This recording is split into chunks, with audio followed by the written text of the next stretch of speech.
Halo semuanya, salam literasi. Kenalkan, nama saya Muhammad Karasid. Saya dari SMA Negeri Sumatera Selatan.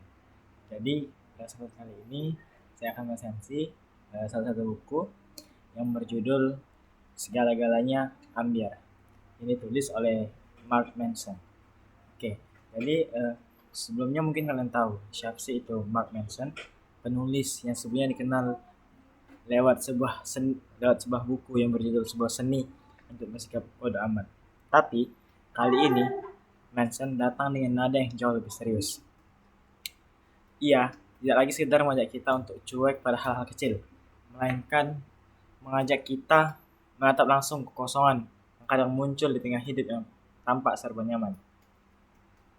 Manson membuka bukunya dengan satu gagasan besar bahwa masalah terbesar zaman sekarang bukanlah kurangnya kemajuan, melainkan runtuhnya harapan. Kita hidup di era yang penuh dengan teknologi, hiburan, sampai dengan kemudahan.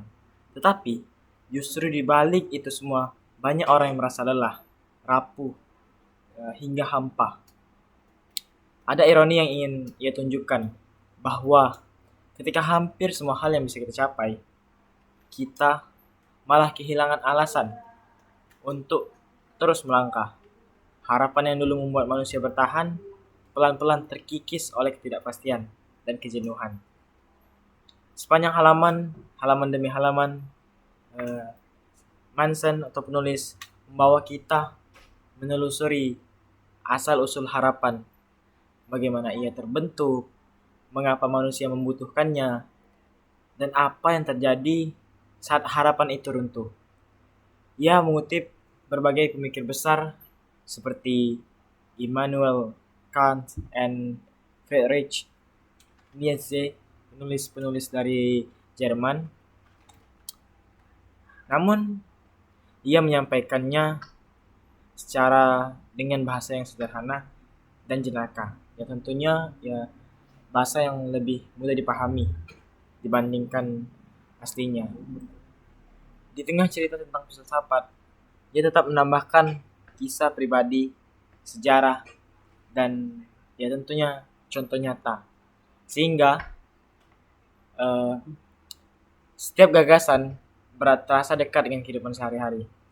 Membaca buku ini itu seperti berbicara dengan seorang teman yang memiliki sifat yang sinis, jujur, dan diam-diam peduli. Yang menarik, Manson tidak datang membawa solusi manis. Ia tidak memaksa pembaca untuk selalu berpikir positif atau mencari kebahagiaan di setiap sudut hidup.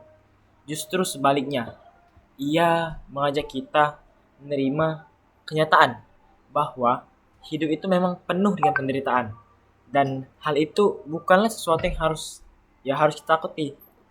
Karena kenapa? Dari penderitaanlah makna-makna itu bisa tumbuh.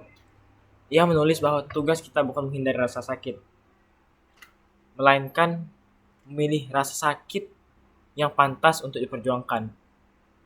Kalimat-kalimatnya singkat, lugas, tapi meninggalkan jejak yang panjang di kepala kita. Membuat kita berhenti sejenak dan bertanya, apa yang sebenarnya sedang aku perjuangkan? Membaca segala-galanya ambiar, terasa seperti menatap cermin yang retak. Tidak indah, tapi nyata. Manson berhasil menyeimbangkan kejujuran yang pahit dengan kelembutan yang reflektif. Buku ini tidak menghibur dengan ya, janji bahwa semuanya akan baik-baik saja, tapi justru menenangkan karena memberi ruang untuk berkata tidak apa-apa. Kalau sekarang memang sedang berantakan. Ia mengajarkan bahwa hidup tidak harus membaik akan tetap baik dijalani, dan harapan tidak selalu berarti menunggu hal baik datang, tapi tentang tetap berdiri bahkan saat tidak ada yang bisa dijanjikan. Bagi siapapun yang lelah dengan hiruk pikuk dunia yang serba cepat, buku ini adalah ajakan yang tepat untuk duduk sejenak dan merenung sambil membacanya. Buku ini memang tidak menawarkan jalan keluar, tetapi buku ini menawarkan cara pandang baru bahwa hidup tidak selalu tentang harus tertata agar bisa berarti. Dan dari kekacauan yang kita terima apa adanya,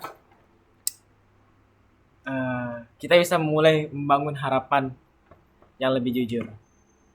Ya, dengan alasan yang sebelumnya, itulah kenapa menurut saya pribadi buku yang berjudul Segala-galanya Ambyar bukan sekedar buku pengembangan diri atau self development.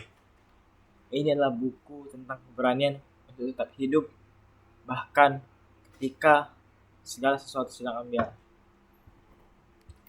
Sekian mungkin resensi dari saya. Assalamualaikum warahmatullahi wabarakatuh.